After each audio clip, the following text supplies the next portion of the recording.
तो gracefully retire होने के लिए एक फ्रेज होता है। आपको मालूम है उस फ्रेज का मतलब? किस फ्रेज का मतलब होता है ग्रेसफुली रिटायर? आइए जानते हैं आज के एडिटोरियल में, जो कि फोकस कर रहा है टेस्ट क्रिकेट पे। क्रिकेट में आपका इंटरेस्ट है? अगर नहीं है तो कर लीजिए, क्योंकि आप बहुत सारे न्यू वर्ड्स और फ्रेजेस सीखने वाले हैं। चलिए शुरू करते हैं आज का editorial. Welcome to vocab with Nikunj. It says changed equations on the new test era for England. Equations, समीकरण बदल गए हैं, ठीक है, और जो इंग्लैंड का जो न्यू टेस्ट एरा है उसके ऊपर। England is reshaping Test cricket with offense as the guiding philosophy. Offence का मतलब तो आप जानते ही हो कि जो नॉर्मल मीनिंग होती है, लेकिन यहाँ पे ऑफेंस का मतलब होता है द टीम, जैसे कोई भी फुटबॉल टीम स्पेशली तब खेलती है, फुटबॉल या हॉकी टीम, तो ऑफेंस और डिफेंस दोनों पे खेलती है, ठीक है। तो उसी का थोड़ा इस्तेमाल यहाँ करने की कोशिश की गई है कि इंग्लैंड जो है वो रीशेप कर रहा है, बदल रहा है टेस्ट क्रिकेट को ऑफेंस को गाइडिंग फिलॉसफी को लेके। मतलब कि जो टीम जो स्कोर करती है, उसको फिर गाइडिंग फिलॉसफी लेके कर रहा है। डिफेंस में क्या होता है, वो दूसरे को स्कोर नहीं करने देती है, ऑफेंस में वो खुद आगे बढ़ के स्कोर करती है, ठीक है, clear? Moving on, the long-drawn Test series involving England and India, which commenced on August 4 last year, concluded with a pulsating climax at Birmingham's Edgbaston on Tuesday. ठीक है, तो जो लॉन्ग ड्रॉन लंबी जो खिंची थी टेस्ट सीरीज इंग्लैंड और India के बीच में, जो कि 4 अगस्त को शुरू हुई थी पिछले साल, वो कंक्लूड हो गई, खत्म होती है पल्सेटिंग क्लाइमेक्स के साथ। पल्सेटिंग मतलब एक्साइटिंग, ठीक है। क्लाइमेक्स मतलब डिसिसिव मोमेंट, एक निर्णायक घड़ी। तो जो निर्णायक घड़ी थी वो भी काफी एक्साइटिंग हो गई थी, काफी उत्तेजना से भरी थी, ठीक है। कहाँ पे? बर्मिंघम्स एजबास्टन स्टेडियम में ट्यूसडे को, ठीक है। नेक्स्ट वर्ड इज गैलप, मतलब जल्दी जल्दी कहीं दौड़ के पहुंच जाना। तो in the fifth test England galloped towards the fourth inning target of 378 in just 76.4 overs, with centurions Joe Root and Johnny Bairstow building on the momentum gifted by openers Alex Lees and Jack Crawley, ठीक है, Jack Crawley. जो पहला पांचवा test match था उसमें England जल्दी जल्दी fourth inning के टारगेट को उसने छुआ, ठीक है, दौड़ के जल्दी जल्दी उसने स्कोर किया। आई मीन 76.4 ओवर्स में। और किनके साथ? सेंचुरियन का मतलब जनरली होता है कि एंशिएंट रोम में एक ऑफिसर जो कि 100 सोल्जर्स के लिए रिस्पॉन्सिबल था। लेकिन ऑब्वियसली यहाँ पे जो मतलब है वो जिनके पास लीडरशिप ट्रेट है, जैसे कैप्टन हो गया या कोई और है, उनकी बात हो रही है कि कौन कौन थे सेंचुरियंस। जो रूट और जॉनी बेयरस्टो, ठीक है, जो मोमेंटम पे बिल्ड कर रहे थे, जो मोमेंटम बना हुआ था उस पे वो और अच्छा कर रहे थे उसको। गिफ्टेड बाई, जो कि किसने गिफ्ट की थी, किसने मोमेंटम बनाया था? ओपनर्स एलेक्स लीस और जैक क्रॉली ने, ठीक है। Moving on, the 7th wicket victory helped England draw the series as 2-2 through a comeback that stunned the visitors. जो 7 विकेट की विक्ट्री थी उसने इंग्लैंड को मदद की, क्या मदद करने में? ड्रॉ करने में। ड्रॉ का मतलब तो ड्राइंग आप सब जानते हैं, ड्रॉ स्क्रैच करना।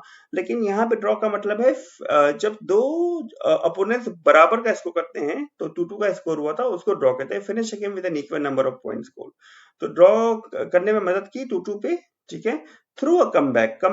यहाँ पे क्या मतलब है? Even the score, okay sorry, I think there some confusion. Comeback का यहाँ मतलब होता है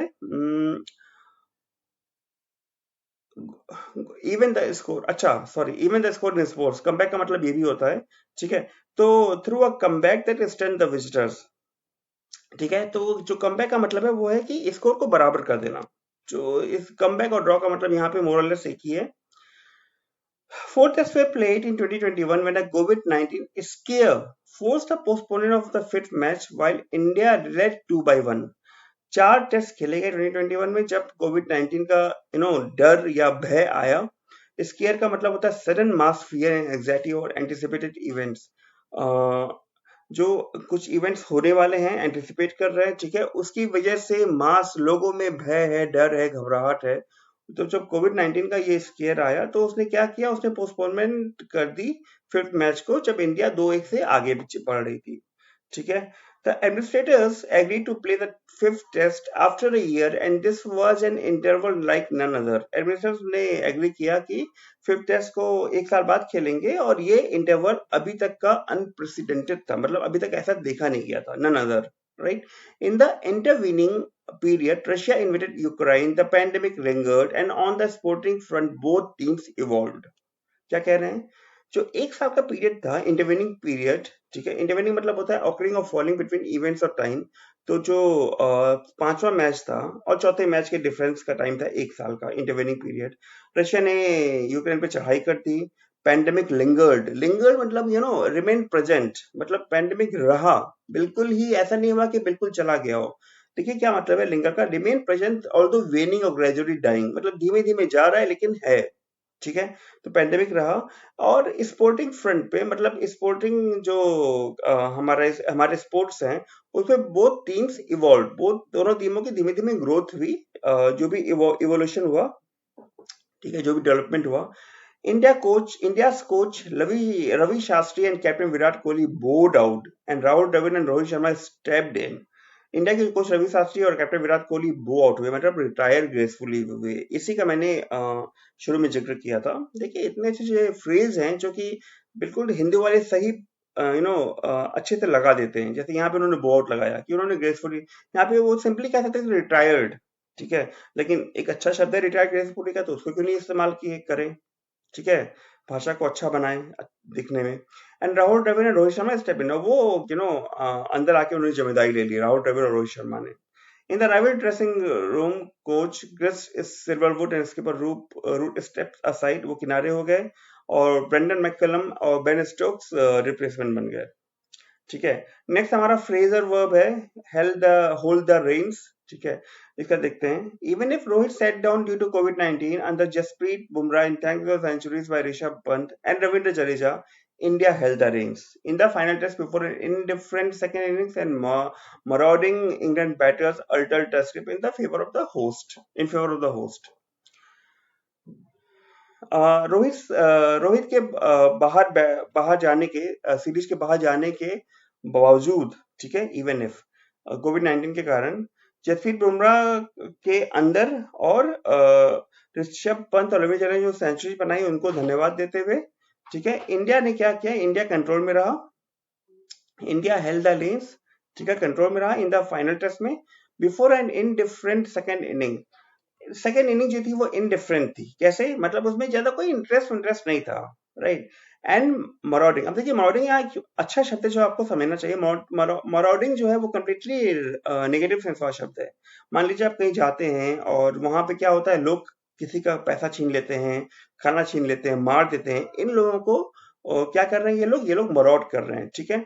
तो यहाँ पे जो सेंस है, ऑब्वियसली ये सेंस नहीं है, इंग्लैंड के बैटर्स का था, ठीक है? ये सेंस उनके लिए अप्लाई हुआ है कि उन्होंने रन्स वगैरह छीन लिए काइंड ऑफ इंडियन बॉलर से, ठीक है, ऐसा।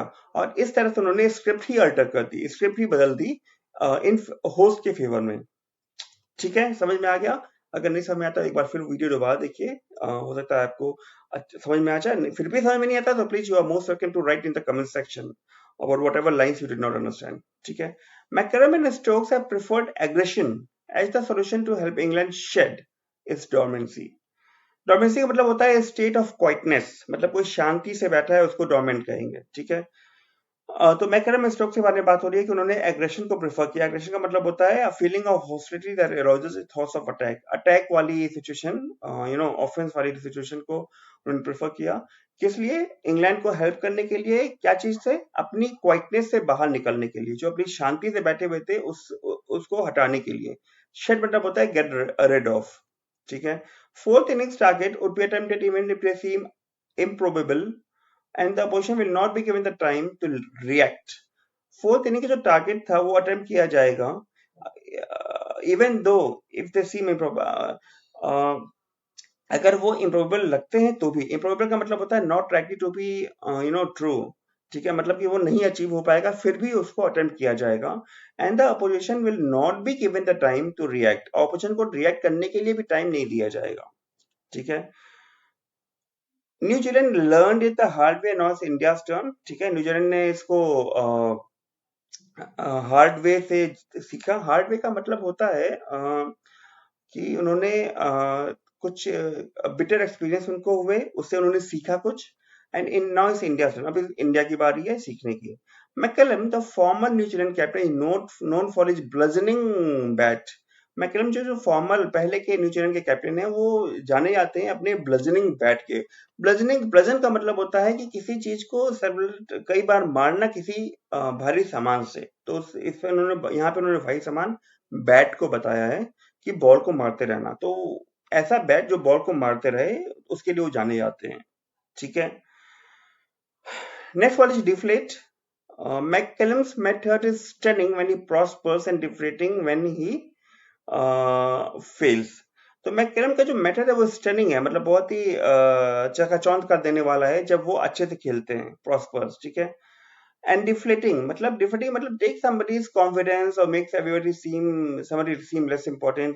तो उनका कॉन्फिडेंस एकदम गिर जाता है जब वो अच्छे से नहीं खेल पाते हैं, फेल करते हैं। तो ठीक है। तो ये था आज का सेशन। कैसा लगा आपको? Let me know in the comment section. कुछ नए शब्द सीखे, कुछ नए फ्रेजेस सीखे, आई एम श्योर सबने कुछ ना कुछ सीखा होगा। वीडियो दोबारा देखिएगा, हो सकता है आपको और थोड़ी हेल्प मिले शब्दों को रिकॉर्ड करके याद रखने में। ठीक है।